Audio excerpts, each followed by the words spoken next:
Hey everybody, welcome to Contest Prep University. I'm Joe Klemczewski with Adam Atkinson. Today we're going to do a little feature on natural bodybuilding versus enhanced.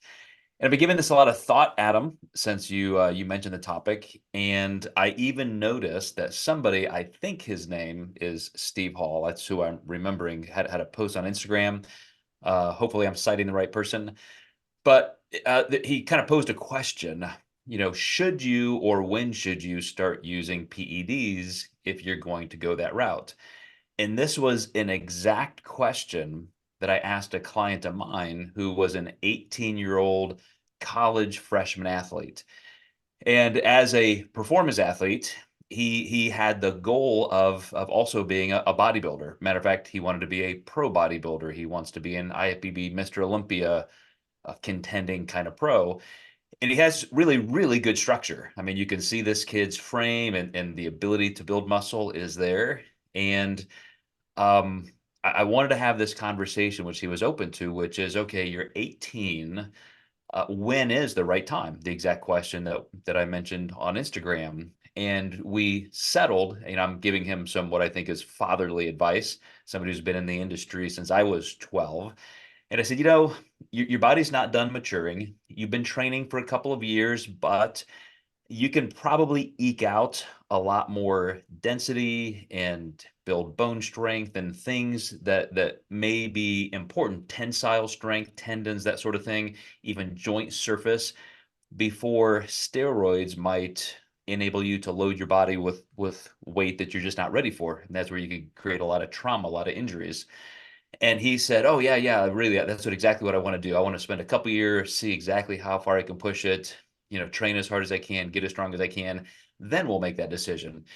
And I thought, that's a great call for a young person because I certainly don't have any kind of a moral qualm. Matter of fact, I mean, steroids weren't even a scheduled substance before the late 1980s, and recreational drugs, who cares, that sort of thing. But I do think, as I mentioned with this client, about the biology and the long-term health effects, even the acute health effects. I think of the psychology and the sociology of why people want to perhaps, go that route. And then also, just the sport itself, the competition, and that even bleeds into performance sports, et cetera. Everybody, potentially having the ability to use PEDs.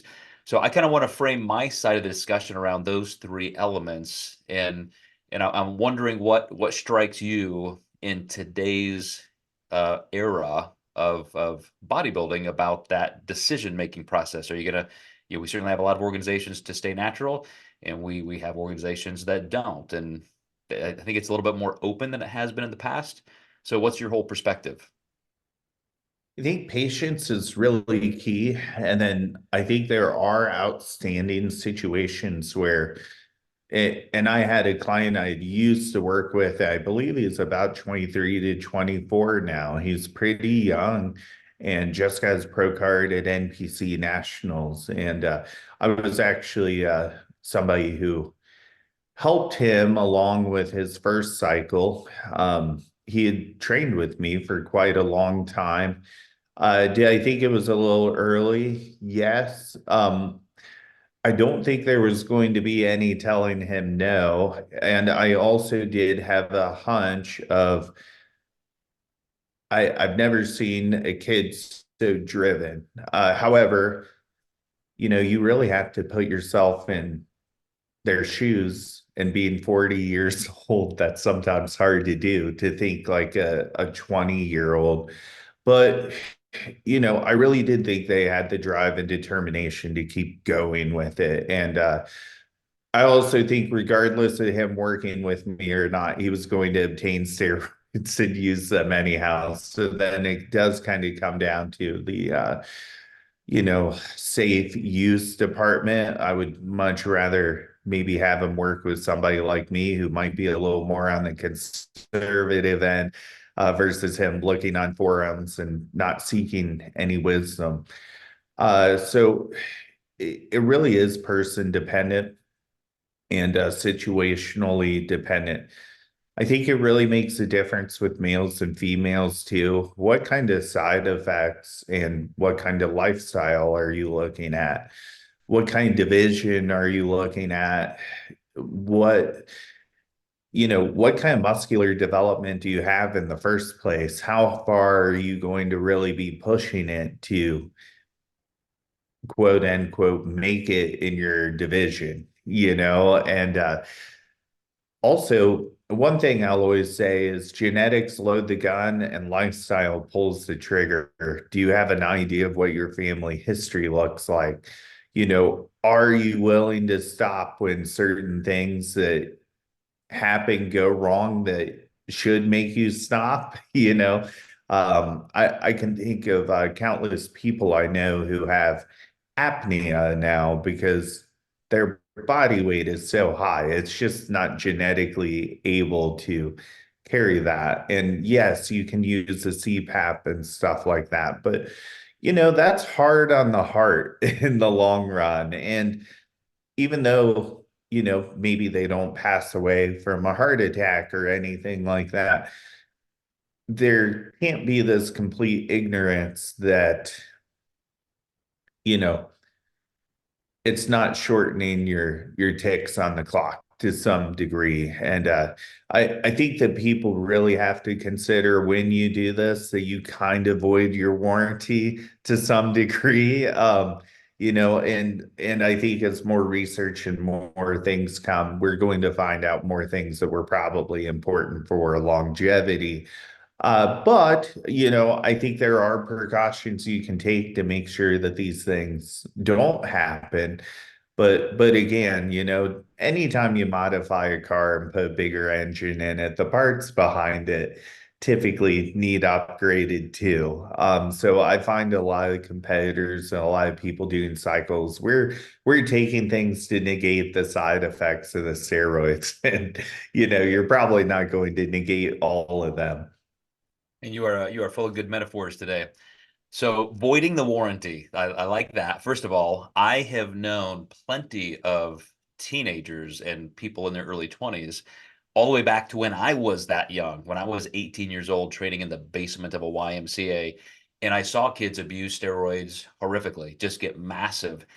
They never turn out as success stories. To your point, somebody really young, you're not going to be able to stop them. They get it in their head. And I remember this kid who literally went off to college and started out doing steroids at 16, 17. By the time he was a freshman in college, he'd already had a heart attack because of the stress he was putting on his body. I do see people later in life, as maybe more mature adults physically and emotionally, who do things as well as they think. To your point, here's how we can modify risk, mitigate risk. Here's what we need to do, cycle things on and off. I think that can help you avoid some real acute trauma and just biological chaos. But at the same time, to your point about just taking ticks off the clock, anything that you're doing to create a more anabolic environment feeds cancer cells as well. You are going to put a lot of orthopedic stress on your body. You can look at people like Ronnie Coleman and think, that could be me. If you're gonna have the strength to lift as much as that, certainly your body has not evolved for that kind of load. But I just think that there's so much out there to say, here's what you're giving up. You will not live as long. You probably will incur something related to this down the road sooner than later. And if that's worth it to you, then you have to say, okay, what's that element that's driving me? And I think it goes into the other two buckets for me. One is competition. I want to win, win, win. I really want that title, that accolade. I want to be on that Olympia stage. Or it is the sociology and the psychology of just being more dominant in your physical stature. Even if you're not a competitor, I know plenty of people who have done steroids for other reasons just to be bigger, stronger, etc. So when you look into, before I get too philosophical, when you look into the competitive side, you mentioned even there being a difference between men and women, of course, bikini competition and so forth. Um, where do you see the culture inside of bodybuilding going in terms of the openness of steroid use and how far people are taking it? And are they remaining perhaps safer today than they were before because it's more openly on the table? It's a really good question. It was something I was thinking about last night before we jumped on here. I, Honesty is the best policy for everyone. And I think that people just aren't honest. And I mean that in a lot of different contexts. One, health ramifications, we see it all the time where someone passes away and people want to pitch what they think went wrong and why that person passed away. First, we need to stop doing that. You can kind of form your own conclusions, and if you feel that way, it doesn't necessarily need to be posted on Instagram. It could have been something this person had in their health history that had nothing to do with the steroids they were on. Secondly, with back to kind of honesty again, I know people who have lied to say that they take less than they actually do. I think when it comes down to female physique enhancement, there's a extreme lack of sharing. There seems to be shame in taking more so than there is for men. And it's almost like if you have a great physique, and heck, I mean, Doug Miller has dealt with this as one of the best natural bodybuilders of all time.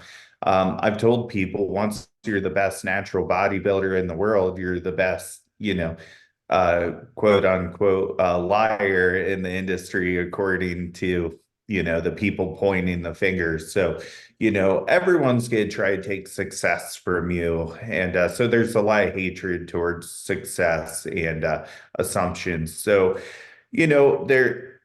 there needs to be more openness, but I think the fact that it is illegal, people do tend to hide. Maybe their job is at risk if they're open about it. So therefore, there's a lack of being able to learn until we kind of have that honesty component behind it. But I think more and more we're finding that people are being a little bit more honest about this. Some people are saying, don't do what I did. But on the other end, there might be people who could do that with no side effects at all because people just still can't accept, even with nutrition, how biologically different we are.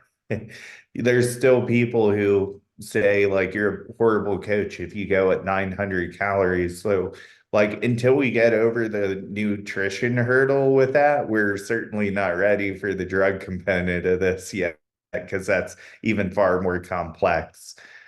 So you said genetics load the gun, lifestyle, including effort, pulls the trigger.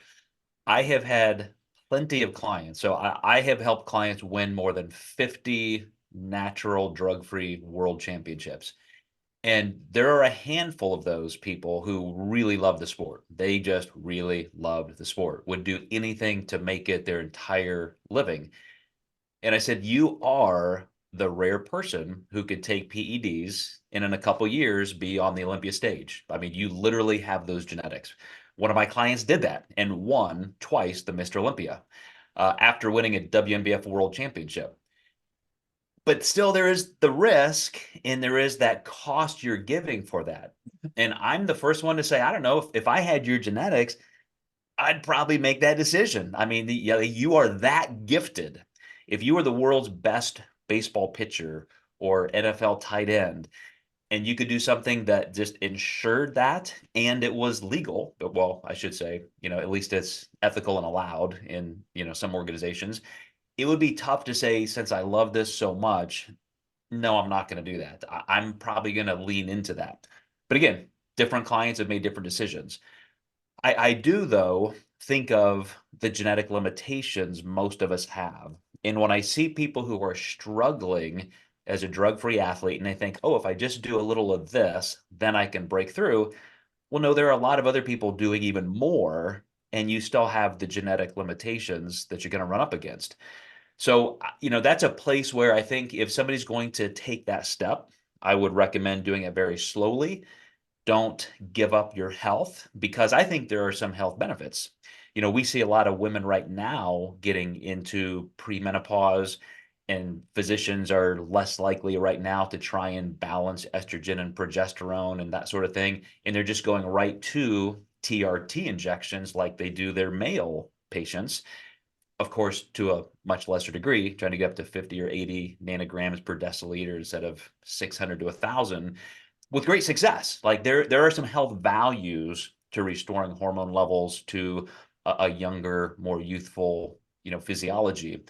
But again, I think those steps, besides being, pretty high gravity oriented, where you should really consider the potential risks and costs, you can also take those steps very slowly and just see how your body responds.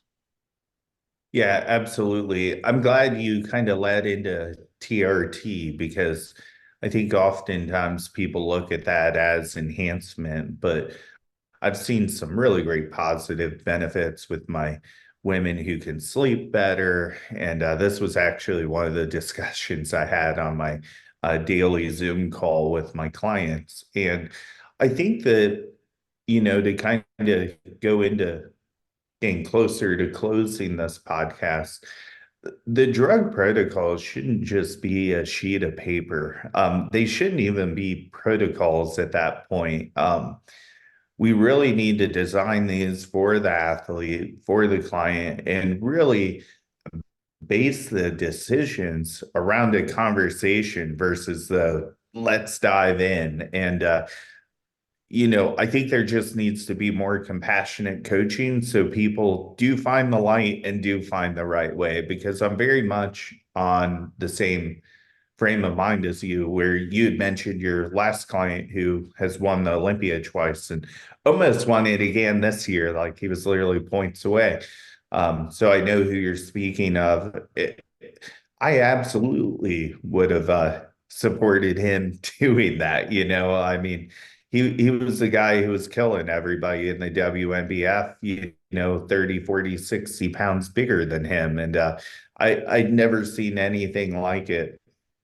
And it's just overly that much more important to know your clients and know your athletes. And hopefully they're being authentic on who they are. Some people tend to be a little bit more guarded than most. Some people won't tell you everything. And that's really on them if they don't. But, you really have to be honest with your coach and honest as a whole when you go into, talking about this.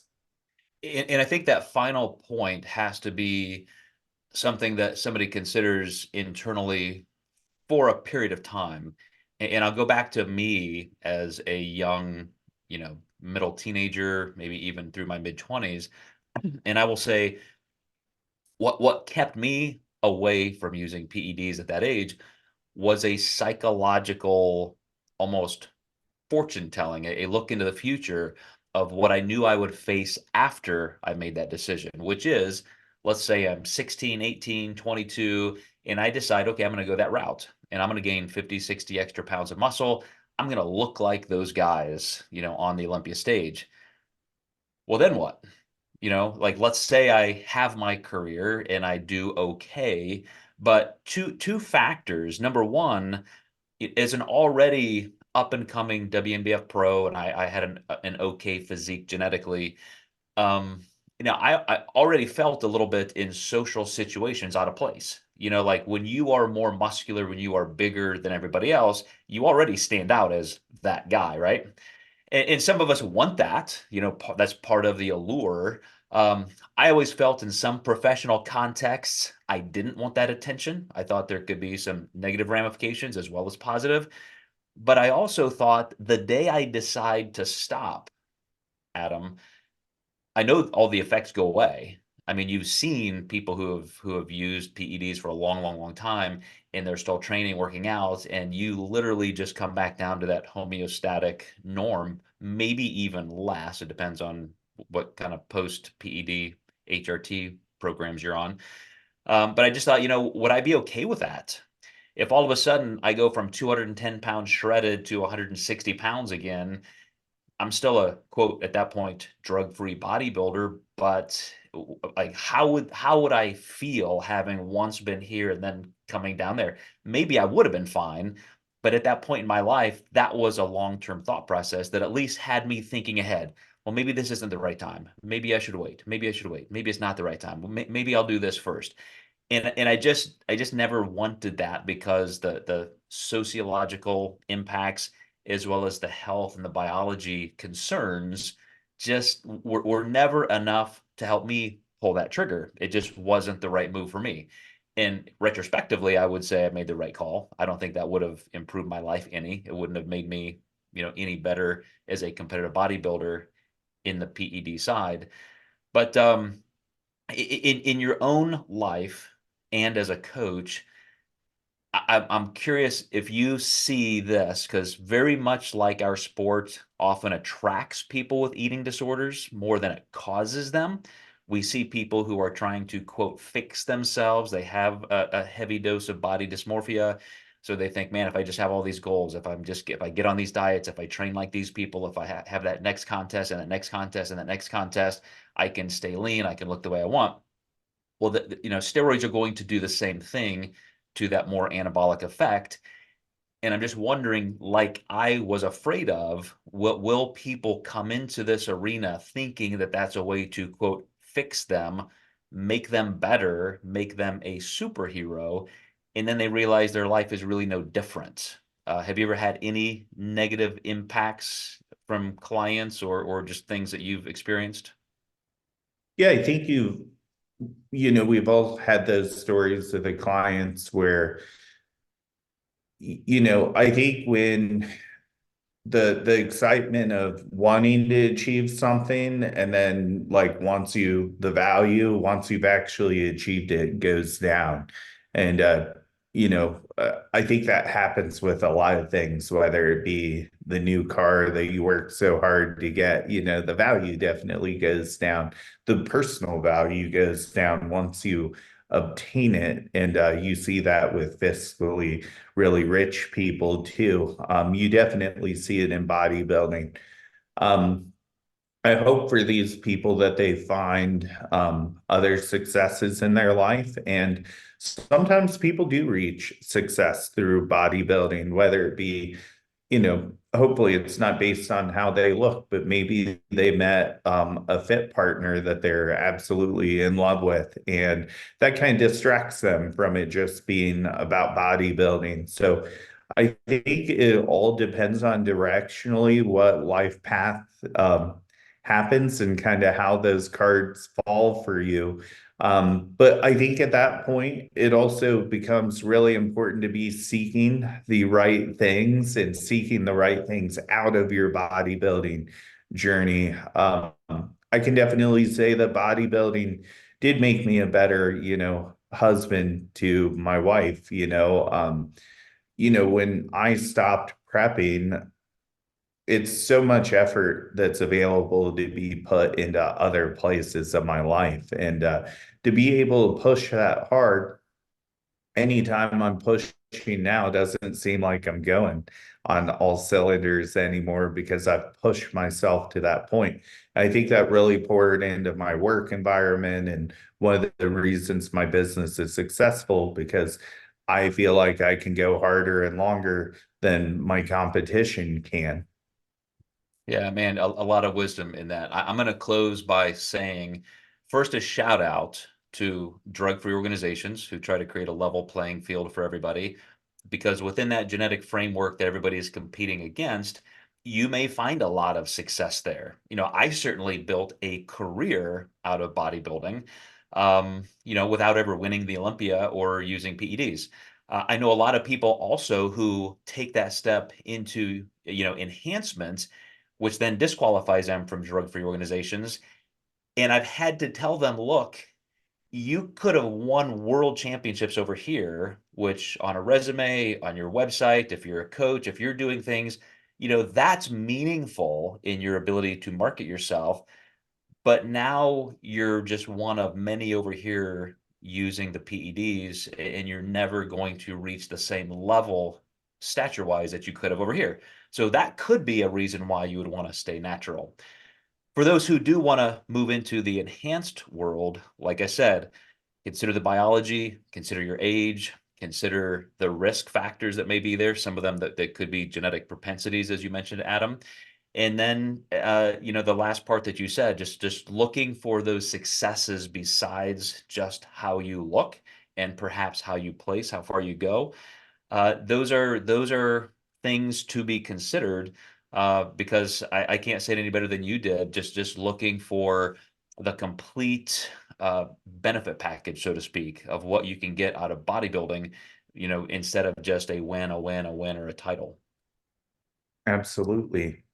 All right, Adam. Well, again, thanks for such a great topic and conversation, and we will see all of you guys next in Contest Prep University.